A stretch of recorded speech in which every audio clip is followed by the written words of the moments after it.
আমি কি করতে পারি, ট্রিটমেন্টটা কি, আসলে কিন্তু তাই। কারণ একটা মানুষের চোখের দিকে বা একটা মানুষের মুখের দিকে যখন আমরা তাকিয়ে কথা বলি, আমাদের কিন্তু সবচেয়ে বেশি প্রথমে চোখটা পড়ে তার চোখের দিকে, তাই না?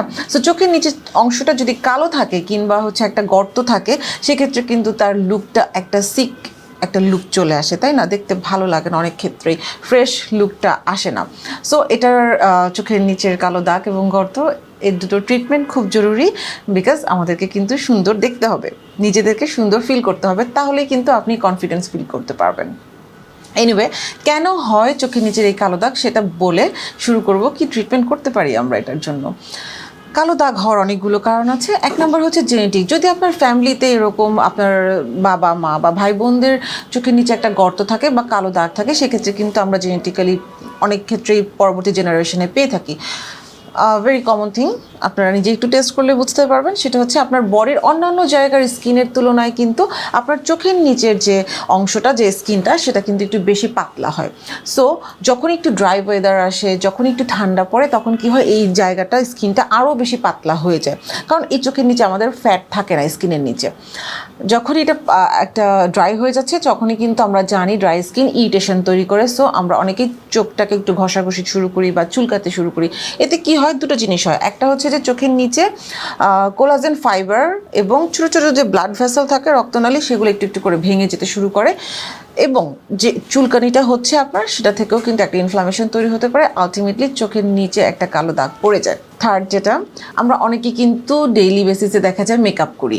কি মেকআপ করি আমরা? কাজল ইউজ করি, তারপর মাস্কারা ইউজ করছি, আই শ্যাডো ইউজ করছি। তো এই জিনিসগুলোর মধ্যে কিছু না কিছু কেমিক্যাল ম্যাটেরিয়ালস থাকে। সেগুলো আসলে আমাদের কতটা স্কিন ফ্রেন্ডলি সেটা যেমন বুঝে ইউজ করতে হবে, ঠিক তেমনই কিন্তু এটার এক্সপায়ার ডেট আছে কি না সেটা জেনে আপনাকে ইউজ করতে হবে। ঠিকমতো ঘুমাই না আমরা, অনেকেই আছি যারা কন্টিনিউয়াসলি মনিটরে করছি, কিংবা কিছু ডিজিজের কারণেও কিন্তু হতে পারে। ডিজিজগুলো কি বল, যদি আপনার কোনো রোগ থাকে, হার্টের, কিডনি, লিভারের প্রবলেম, সেক্ষেত্রে লম্বা একটা সময় ধরে কিন্তু অনেকেই আমরা সাফার করি, তাই না? তাছাড়া কিছু কিন্তু আপনার চোখের নিচে কালো দাগ বা গর্ত দুটোই হতে পারে, তাই না? তো অনেকগুলো কারণের মধ্যে যাই হোক না কেন, treatment actually important. So treatment করতে যাওয়ার আগে আমি আমার পেশেন্টদেরকে অলওয়েজ কিছু ইনস্ট্রাকশন দিতে চাই। সেগুলোর মধ্যে হচ্ছে যে আপনি যখন ট্রিটমেন্ট করতে আসবেন, আপনাকে আগে আইডেন্টিফাই করতে হবে আপনার চোখের নিচের এই প্রবলেমটা অ্যাকচুয়ালি কি। সেটা আপনার কালো দাগ স্কিনের, নাকি চোখের নিচে গর্ত।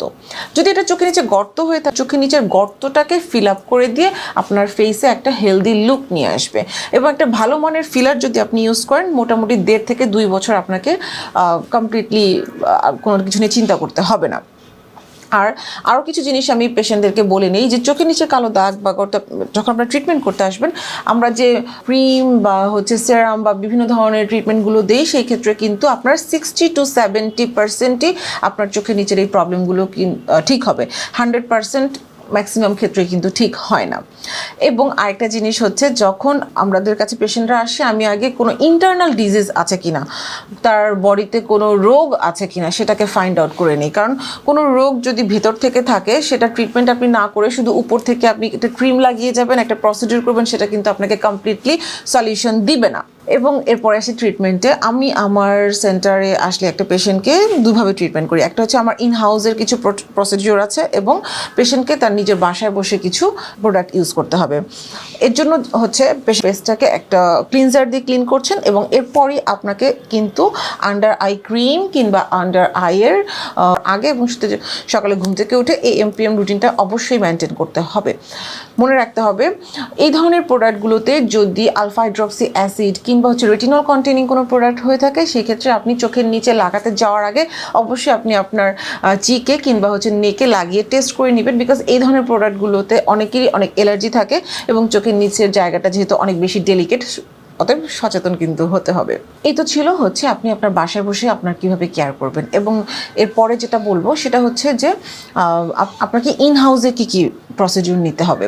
ইন হাউসে আমরা যেমন ফিলারের কথা বলছিলাম, চোখের নিচে গর্ত হলে আমরা ফিলার করতে পারি এবং ফিলার করলে মোটামুটি 2 বছর 2.5 বছর আপনারা এই টেনশন মুক্ত থাকতে পারেন। তাছাড়া চোখের নিচে যে রিঙ্কেল আসে, চোখের পাশে যে রিঙ্কেল আসে, এগুলোকে রিমুভ করার জন্য কিন্তু আমরা বোটক্স করছি এবং একবার বোটক্স করলে আপনি 6 মান্থের জন্য রিঙ্কেল ফ্রি থাকতে পারছেন। এছাড়া আমি হাইফু করছি, আমি পিআরপি করছি, যেগুলো কিনা একটা regenerative treatment. PRP actually a very good treatment option. সেটা কিন্তু আপনার চোখের নিচের কালো দাগটার জন্য যেমন হেলদি একটা ট্রিটমেন্ট, ঠিক তেমনই আপনার ফুল ফেসের জন্য কিন্তু একটা হেলদি ট্রিটমেন্ট পিআরপি।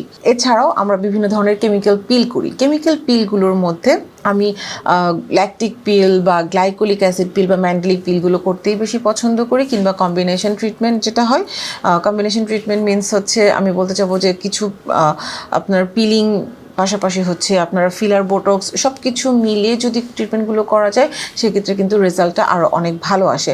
তাছাড়া